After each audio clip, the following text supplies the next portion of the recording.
Hi, everybody. Welcome to our program. This is English Digest, and I'm Tom.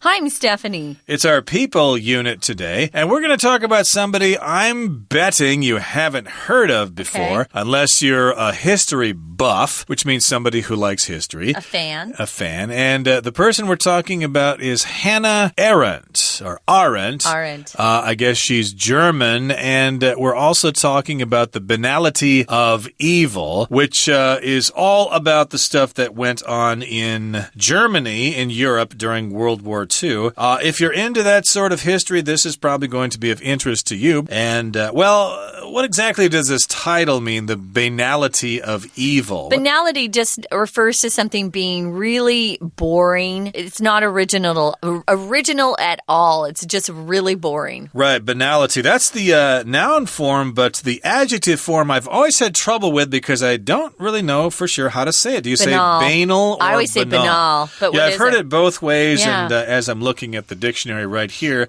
it says both pronunciations are correct. I've only heard banal. Yeah, it just means kind of boring. Yeah. It doesn't have anything original. So I guess evil itself is just something so commonplace and so boring that I guess it can happen anywhere, as it did in Germany. I think what they're trying to say is that, you know, the Nazis weren't these really original, creative people. Evil happens everywhere. They're just evil. As it did there, as it did in Cambodia and in other places. So we're going to get to it now, everybody. Let's listen to the entire contents of today's lesson and try to make some sense out of this very heavy subject.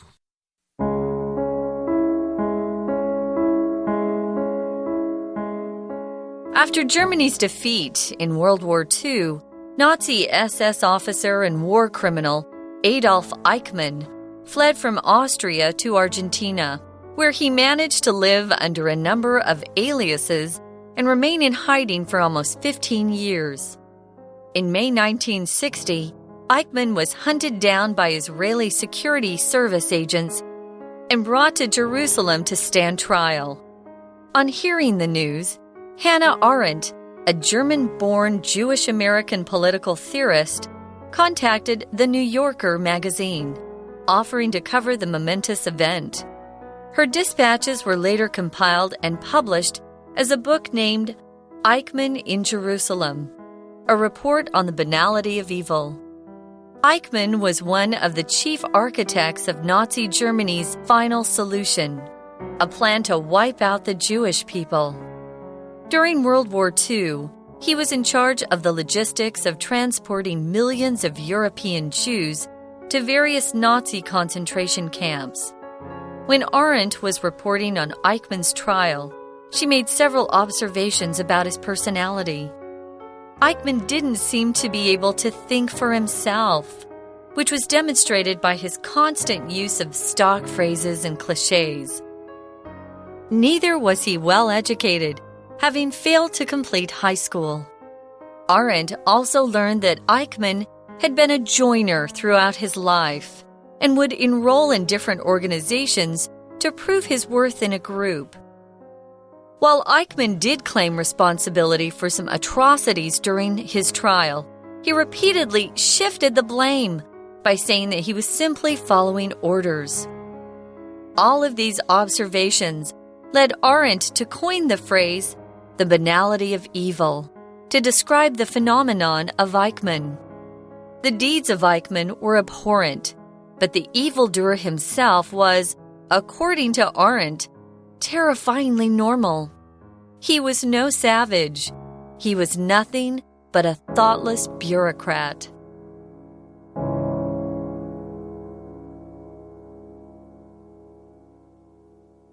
Okay, everybody, let's talk about Hannah Arendt. Okay, you might pronounce this Hannah if you're in Germany, but she did immigrate to the United States after, or at least before World War II, which we'll talk about later. But she did write this book about Adolf Eichmann, which we'll get to in a second here. But hey, let's just deal with these things one sentence at a time. So here, the first sentence in the first part of our lesson reads, After Germany's defeat in World War II, Nazi SS officer and war criminal Adolf Eichmann fled from Austria to Argentina, where he managed to live under a number of aliases and remain in hiding for almost 15 years.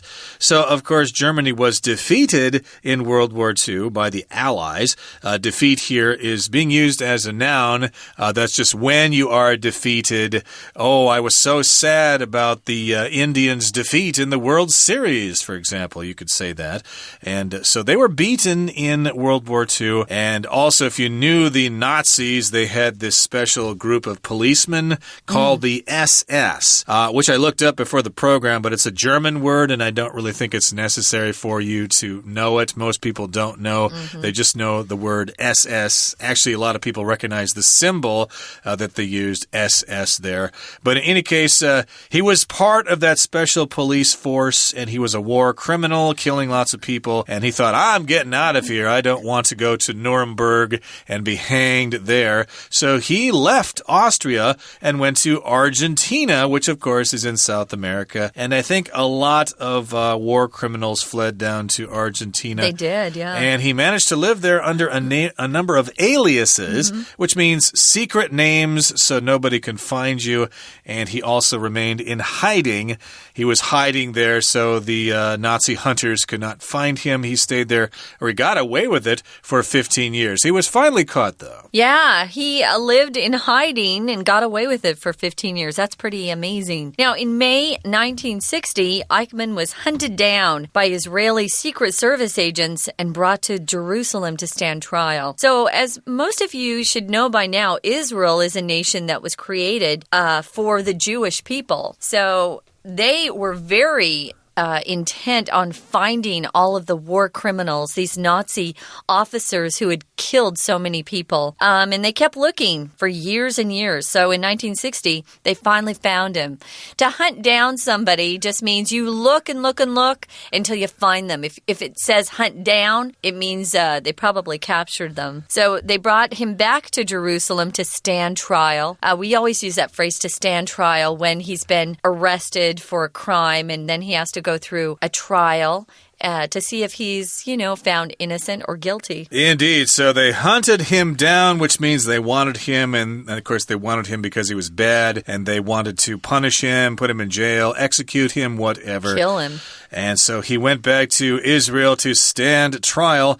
And on hearing the news, Hannah Arendt, a German-born Jewish-American political theorist, contacted the New Yorker magazine offering to cover the momentous event. So on hearing the news, when she heard the news, upon hearing, you could also say, this person, Hannah Arendt, she was a German-born Jewish-American political theorist. That's a pretty long title here. It means she was born in Germany, and she's Jewish, and now she lives in America. So she started her life off in Germany as a Jewish person, excuse me.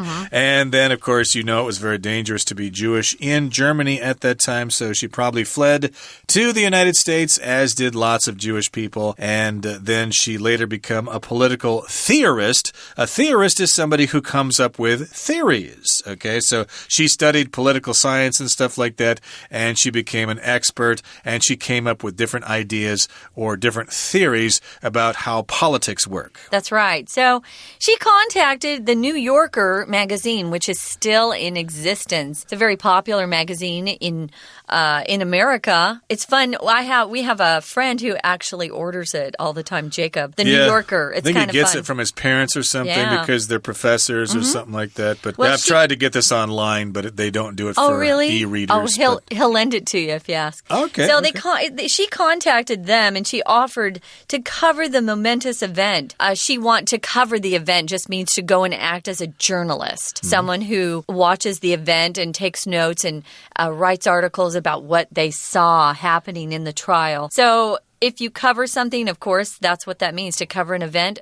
journalism. And momentous means some sort of event, activity, a change that was really, really significant and important. Her dispatches, this is a word we don't use much anymore because now we have the internet. But back then we didn't. And so she would write her articles and then mail them, which is, what we call snail mail nowadays because it's so slow. But that's how she got her reports back to the company, the New Yorker. They were later compiled, that means to be put together, and published as a book, which was named Eichmann in Jerusalem. And this is the subtitle, A Report on the Banality of Evil. Okay, so that's what she did, and she went there for the New Yorker magazine. Yeah. I guess as a Jewish person, she probably spoke Hebrew and could cover the trial and write articles and send them off to the New Yorker, and they were published over several months, and then they were compiled or put together into this book whose title you just told us there. I'm not going to repeat it, but in any case, in the next paragraph here, it says, Eichmann was one of the chief architects of Nazi Germany's final solution, which was a plan to wipe out the Jewish people. So an architect usually is somebody who designs a building. They work with blueprints and stuff like that. Of course, before you build a building, you need an architect to come up with a plan and stuff like that. But in this case, it's referring to somebody who designed this program because Hitler wanted some kind of program. Hey, we don't like those Jews. They're a threat to the German nation. They're a threat to the Aryan people. So we need to get rid of them. And this was called the final solution. And to wipe out as a verb phrase just means to totally get rid of something. It can also mean that you fall down when you're trying to surf or something like that. That's more slang, yeah. Or if you're riding a bicycle and you crash, I wiped out, I broke my leg. But in this particular meaning, it just means to totally destroy something, totally get rid of it. The reason why we have quotation marks around final solution was that was their actual title for their plan to kill all Jews, which is horrible. So during World War II, before we go on, we should probably take a break here. It's a good time. We're going to take a quick break, listen to our Chinese teacher, and then continue talking about what happened during World War II. 大家好，欢迎收听 English Digest， 我是 Alice。今天我们要阅读的文章是 Unit 11 Hannah Arendt on the Banality of Evil 的第一天课程。首先，文章的第一段提到，德国在第二次世界大战失败后，一位德国的军官阿道夫·艾克曼被押送到耶路撒冷接受审判。鄂兰知道消息了之后，就自愿要去报道这则新闻，而他的文章后来被集结成一本书，书名叫做《耶路撒冷的艾克曼对邪恶之平庸性的报道》。我们看到第一段第一句的前半部分 After Germany's defeat in World War II, Nazi SS officer and war criminal Adolf Eichmann fled from Austria to Argentina. 德国在第二次世界大战战败后，纳粹亲卫队军官与战犯阿道夫·艾克曼从奥地利逃到阿根廷。这句有一个名词 defeat， 是打败、失败的意思。片语 take defeat well 就是指坦然接受失败。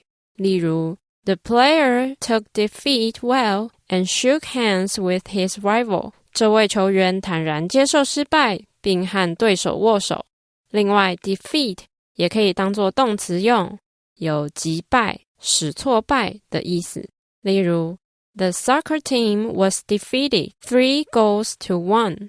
这支足球队以3-1被击败。我们接着看到这一段的倒数第二句 On hearing the news, Hannah Arendt, a German-born Jewish-American political theorist, contacted the New Yorker magazine offering to cover the momentous event. 出生于德国的犹太裔美籍政治理论家汉娜·鄂兰，一听到这个消息就联络纽约客杂志，表示愿意要采访这起重大事件。On 或 upon upon 接名词或 VING， 后面接逗号，再接一个完整句子，用来表示意怎么样怎么样就怎么怎么样。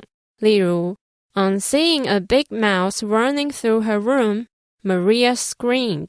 一看到一只大老鼠跑过她的房间，玛利亚就尖叫。用来表示一怎么怎么样就怎么怎么样的句型还有 as soon as 或是 the moment 或是 the minute 或是 the instant 再接一个完整句子，逗号再接一个完整句子。例如 The moment the teacher entered the classroom, the students fell silent. 老师一走进教室，学生们就安静下来了。此外，这个句型也可以用倒装句来表示，句型是 No sooner had 再加主词加 VPP 再加个 then 再加主词加过去式动词。例如 No sooner had Sandy seen Henry than she bent her head to hide her blushing. 山地一看到亨利就低下头来掩饰她的脸红。We're going to take a quick break. Stay tuned. We'll be right back.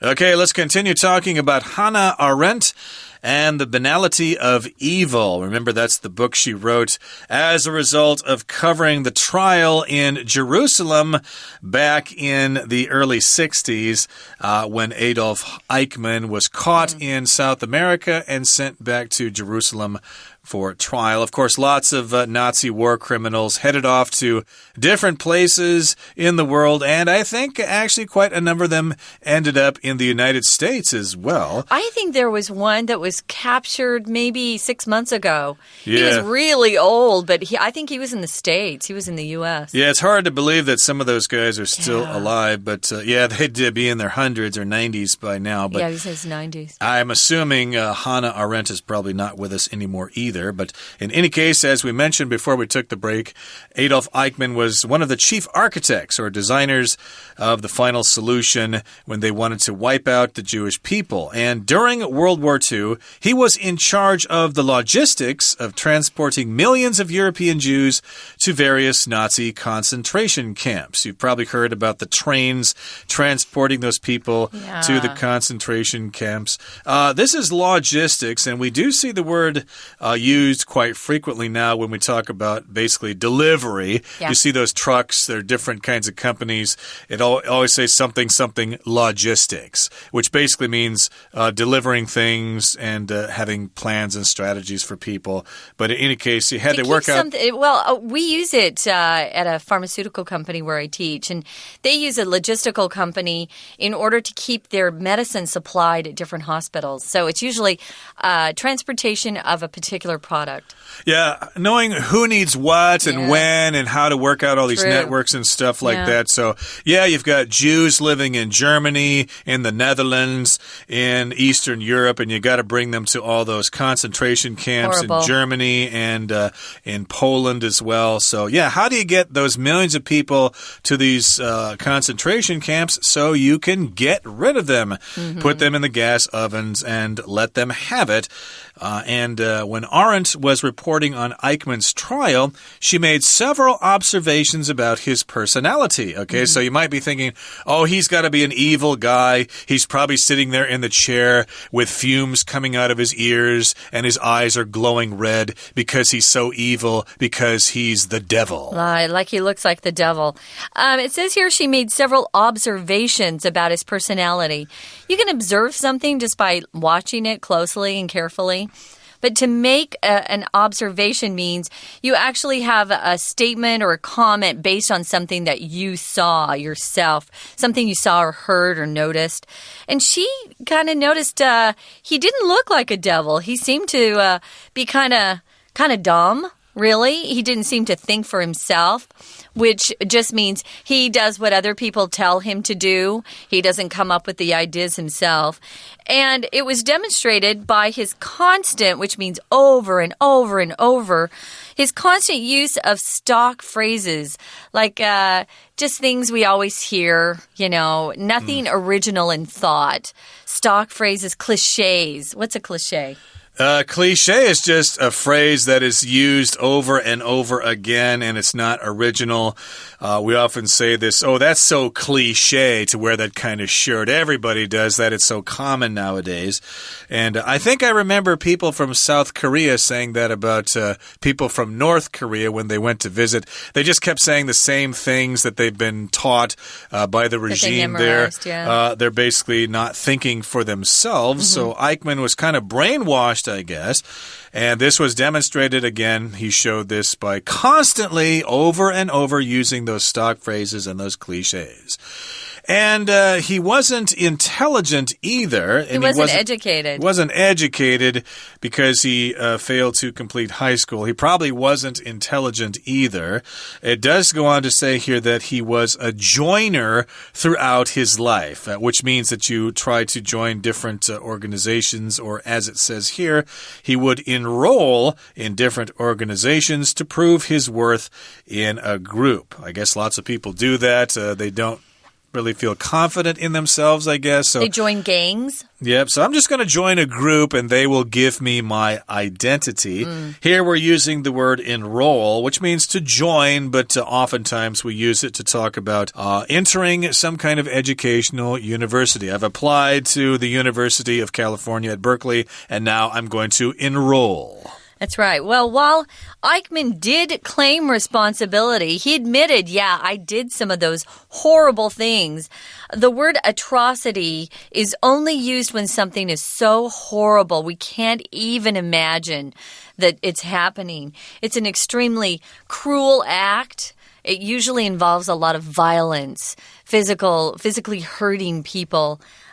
War atrocities, we'll often use those two words together, atrocities of war, where people are, tortured and killed in horrible ways. Well, he said, yeah, I did some of those things, but it wasn't my fault. I was just following orders. That's what he did. He shifted the blame. If you shift the blame, you say, it's not my fault, it's somebody else's. So to shift means to move, right? So you're moving the blame to someone else.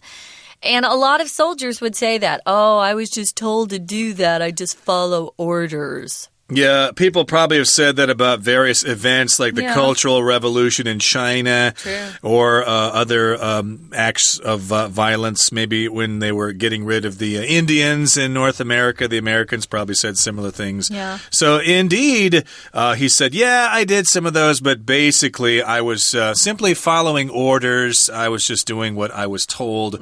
So what are you going to do about it? Okay, so moving on now to the final paragraph here, it says, all of these observations led Arendt to coin the phrase the banality of evil to describe the phenomenon of Eichmann. So she observed him and thought, he doesn't seem very smart. He's just kind of a robot, just kind of doing as he's said. He's not really evil as we might think him to be, but he's just following orders. He's just a little robot. He's brainwashed and everything. So that's where she came up with this phrase. She coined this phrase. Coin as a verb here means you come up with a new phrase that nobody has used before.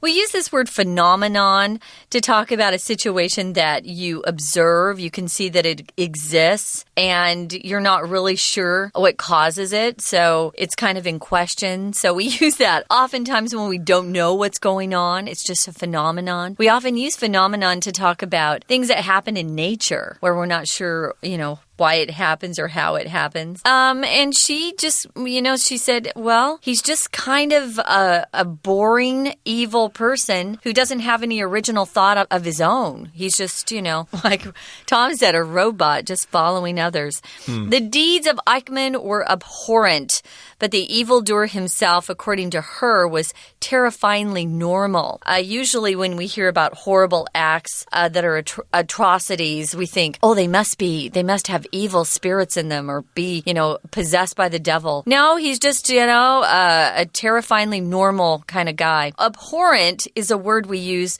where it just inspires people to feel disgust and it makes them sick. Abhorrent. And we're calling him the evildoer. And according to her, he's really seems very normal. Yep, she said that he's terrifyingly normal, so normal that it's actually scary, and he was no savage, which is probably kind of controversial because back then they wanted to think of these people as being animals, savages, devils, the demon, and stuff like that. A savage is just somebody who is totally uncivilized, and he was nothing but a thoughtless bureaucrat. That was her conclusion. A bureaucrat, of course, is somebody who just works for a company, and they're just part of that company, and they're just part of the system, and they don't think for themselves. They just do what they're told, and hence they're capable of committing these atrocities. And this subject, of course, is kind of complex, and it involves a lot of stuff, so we'll talk about it again next time. But right now, we're going to take a break before we say goodbye